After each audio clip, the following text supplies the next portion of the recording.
Welcome back to Bass Fishing Declassified. Today's video is a fantastic one. We're going to be talking about cold water spinnerbaits and some things that you can do to generate some additional strikes. This is a time of year when a spinnerbait is a phenomenal choice, and it will be one that can catch numbers as well as big fish. So let's get to the first angler to check it out. A spinnerbait is one of my favorite cold water baits. It does not get nearly as much attention as it used to during the cold water period since we've had the invention of the chatterbait. You know, the jerkbait's really evolved. But the spinnerbait is a known cold water killer, guys. It is a great bait for fishing muddy water. It's a great bait for fishing clear water, rivers, everything in between. A spinnerbait is one of the better cold water baits out there. And I gotta tell you, there's a couple of things that I think you need to know when fishing a spinnerbait. For me, if I'm fishing a river like I've got behind me here, you gotta recognize that during the cold water periods, the fish are really gonna be pulled tight to your targets. Whether that's a tree, whether it's a big rock, maybe it's an eddy, those fish are generally gonna be pulled tight to the objects for two reasons. One, they don't necessarily want to be in the current during cold water. It takes more energy. They're looking to get out of it. They're looking just to hang out by an object, which at the same time is producing heat for them. You know, if that object, that lay down, that rock is absorbing sunlight, it's producing heat. And as we all know, the bass during cold water periods like to be by warm objects. So if you're fishing a river, that's where you want to be looking right now, is your eddies. You know, whether that's shallow or deep, depending on the river you're fishing, you know, a deep hole could be 3 or 4 feet. So you want to recognize those areas that you think the fish are heading to winter, the areas that they are wintering in, and then look for the objects within that area that might absorb heat. So your rocks, your laydowns, those types of things. Now, once you've identified those areas, a spinnerbait is a great bait to use. Now, in this case, this is the Berkley Power Spin. I've got a Berkley Power Champ is my trailer on the back. And I'm going to be using a double Colorado bladed spinnerbait in this instance, because that's going to that's going to keep my bait in the strike zone longer, meaning I can retrieve my baits much slower with a double Colorado than I can willow blades. And that's really important when you're talking about fishing rivers and current, because your strike zone is so small. You know, you've got an area where the fish may only be in, you know, a 1 or 2 foot area behind a rock or a piece of wood. So the longer I can keep my bait in the strike zone, the better. Now, the additional tip with that is I want to pulse my spinnerbait, meaning I am not just straight retrieving this when I'm on the water. I'm going to cast this out and I'm going to keep my rod tip moving the entire time. So what that pulsing action does with the spinnerbait is it keeps it flaring, but I'm not pulling it out of the strike zone. I'm just flaring the blades, trying to create some motion, trying to create just something that's going to create that erratic motion to generate a strike from those fish. And the longer I can keep that bait in the strike zone, the better. I'll also throw on a bigger trailer, like I said, this Berkley Champ Craw, which has good tail kick. It's something that will tell the fish, hey, my bait is in the strike zone. You better come eat it if you want it. Otherwise, the current's going to wash it away.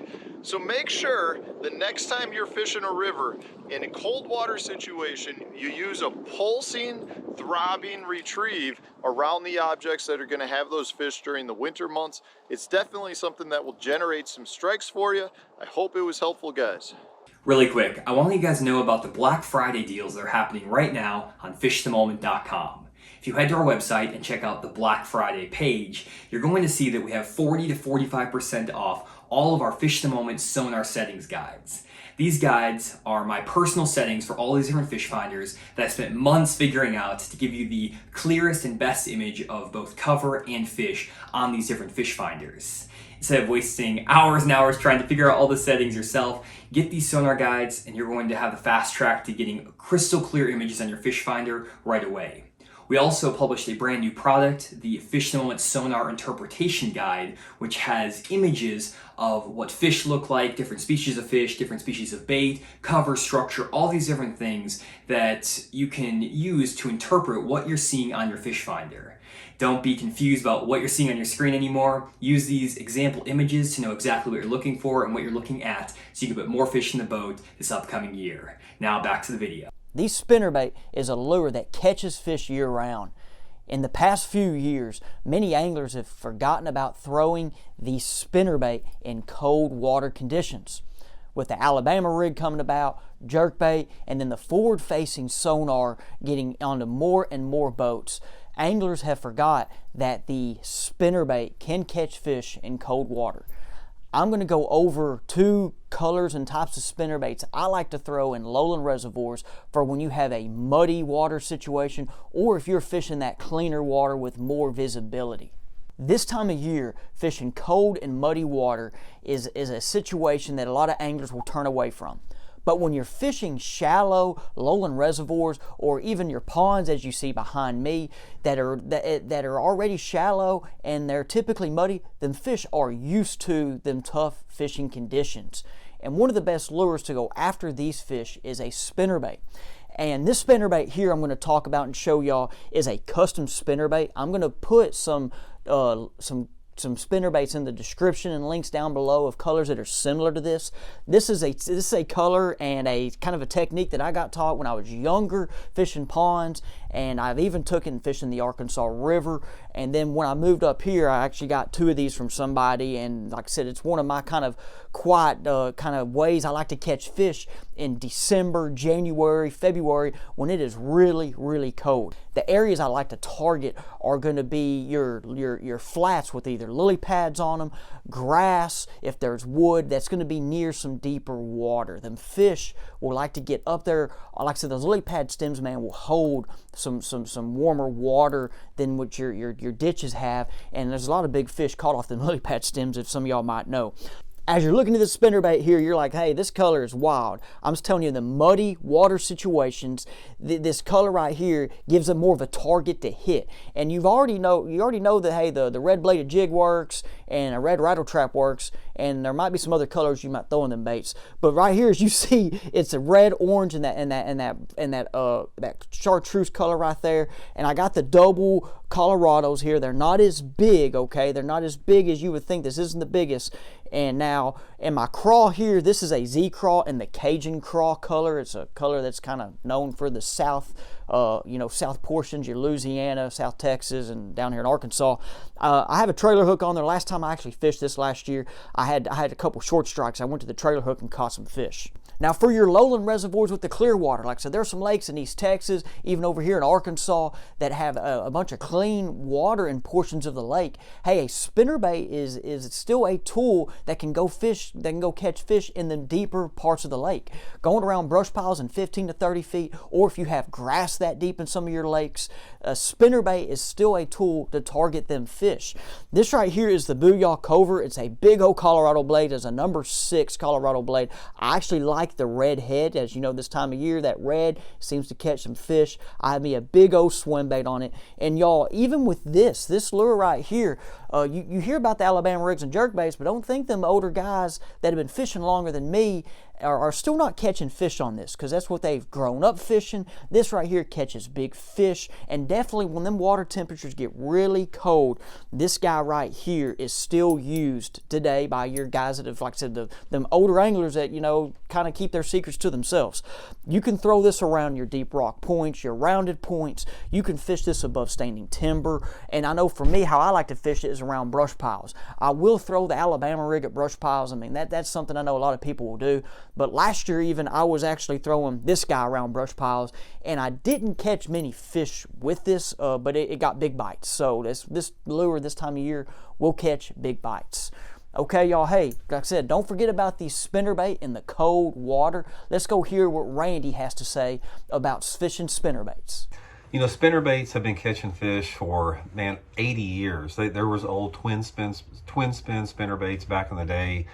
They've been, a staple of bass anglers, forever and ever, and they still produce today just as good as they ever been. So what we're going to do here is I'm going to sort of go over the 3 basic styles of spinnerbaits and sort of talk a little bit about them, when to fish them, and some different situations behind them. The first spinnerbait we're talking about is like a smaller, compact willow leaf spinnerbait. This is the Megabass SV3 spinnerbait. Small profile. It's got small willow leaf blades, some type of a translucent skirt. And this would be a really good spinnerbait when the bass are a little bit more finicky after cold fronts. It's a smaller profile. Also really good in clear water. Anytime you have small willow leaf blades, willow leaves produce more flash and less vibration, so they're really good in clear water when you do not need that vibration. So this is really the first type here. Now the second type is a little bit more of a standard spinnerbait, but it's still the willow leaf blades. It's usually a 3/8 to ½ ounce model with larger willow leaf blades on it. The willow leaf blades can be anywhere, like this is like a number 4. It can be anywhere from a 4, 5, 6, 7, and 8, depending upon how much water displacement you have. Now the advantage of these larger blades like this is they basically create a larger profile, which creates the opportunity to catch bigger fish, but they throw out a little bit more vibration, and they have a combination of more vibration and more flash than the smaller willow leaves do. And normally they come with like a little small Colorado in front of them that helps the bait track a little bit truer. And the next classification of spinnerbaits would be your Colorado or your Indiana blades. Now the Colorado or Indiana blades is designed for maximum vibration, not really designed for flash much. That's why the Colorado and the Indiana blades work a little bit better in stained water conditions, dirty water conditions. So a little bit about the components. Most spinnerbaits, they come with a silicone skirt. The colors that you have on them depend upon your water clarity and your sky conditions. In general, you want to use the brighter colors like the chartreuses and whites and that type of stuff. A little bit dirty color, dirty water, or off-colored, darker days, rainy, cloudy, something like that. And then you want to use the more translucent colors, see-through colors, if the water is a little bit clearer. Also, trailers and trailer hooks are a big deal with a spinnerbait. Most of the time, you always want to use some type of a trailer hook on a spinnerbait because the bass tend to come up and nip at them a lot of times. A lot of times that trailer hook will get them if they come up and get short strikers. And you may or may not use the actual plastic trailer on them. The trailer creates a larger profile on the bait, so a lot of times if you're fishing during the pre-spawn time of the year where you think the shad are a little bit larger, sometimes you'll use a trailer on there, or if the water's dirty. Now if the water's clean a little bit, I usually don't use a trailer.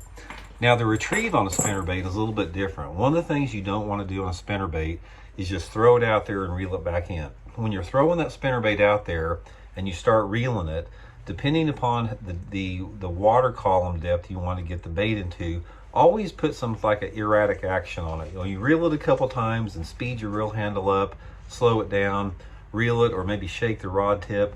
A lot of times if you go past an object, say for example you reel it past a lay down log in the water, hesitate a little bit and let those blades flutter down and let the bait fall. And a lot of times those fish will hit it like that. But never just throw it out there and reel it straight back in. So anyway guys, that's just some foundational tips on spinnerbait fishing. Like I said, they're a super fun way to catch bass. When the bass bites them, they usually bite them really hard and aggressive, and they're just a great way to catch quality bass. So thanks for tuning in. We'll see y'all next time. I hope you enjoyed today's bass fishing declassified video on the spinnerbait. It's a cold water killer that you should have in your arsenal, and if you employ today's tips, you're going to catch a few extra fish. If you have other topics you want us to cover, throw that in the comment section. If you enjoyed today's video, hit the like button, subscribe to the channel if you haven't done so already, and stay tuned for the next bass fishing declassified video.